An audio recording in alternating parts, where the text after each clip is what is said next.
राधे राधे भक्तों, आज हम सुनेंगे रमा एकादशी व्रत कथा। एकादशी व्रत बहुत ही खास होता है। भगवान विष्णु को यह व्रत बहुत ही पसंद है। एकादशी व्रत शुक्ल पक्ष और कृष्ण पक्ष हर माह के दोनों पक्षों में आती है। एकादशी तिथि को भगवान विष्णु को समर्पित कर व्रत रखा जाता है। इस साल कार्तिक माह के कृष्ण पक्ष की एकादशी 9 नवंबर को पड़ रही है। यह बहुत खास है क्योंकि भगवान को कार्तिक माह और एकादशी दोनों ही प्रिय हैं। रमा एकादशी दिवाली से पहले मनाई जाती है। इस दिन व्रत रखने से भक्तों पर भगवान विष्णु और मां लक्ष्मी की कृपा बनी रहती है। पूरे दिन व्रत कर शाम को कर्ता पड़ी जाती है। आज हम सुनेंगे एकादशी की कथा। एक पौराणिक कथा के अनुसार एक नगर में मुचुकुंद नाम के एक प्रतापी राजा रहते थे। उनकी एक बेटी थी जिसका नाम चंद्रभागा था। राजा ने अपनी बेटी का विवाह राजा चंद्रसेन के बेटे शोभन के साथ कर दिया।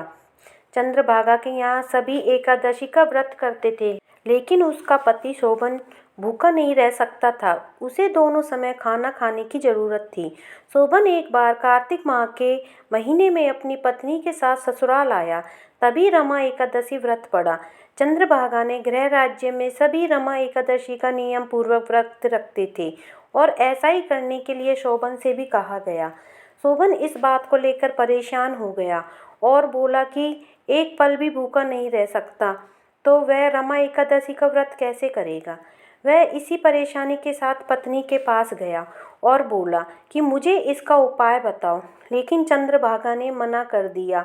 उसने कहा कि अगर ऐसा है तो आपको राज्य के बाहर जाना पड़ेगा, क्योंकि राज्य में ऐसा कोई व्यक्ति नहीं है जो इस व्रत नियम का पालन न करता हो। यहाँ तक कि इस दिन राज्य के जीव जंतु भी भोजन नहीं करते। आखिरकार शोभन को रमा एकादशी उपवास रखना पड़ा, लेकिन भूख को वह नहीं सह पाया और पारण करने से पहले उसकी मृत्यु हो गई। चंद्रभागा ने पति के साथ खुद को सती नहीं किया और पिता के यहाँ रहने लगी। उधर एकादशी व्रत के पुण्य से शोभन को अगले जन्म में मंदरांचल पर्वत पर आलीशान राज्य प्राप्त हुआ।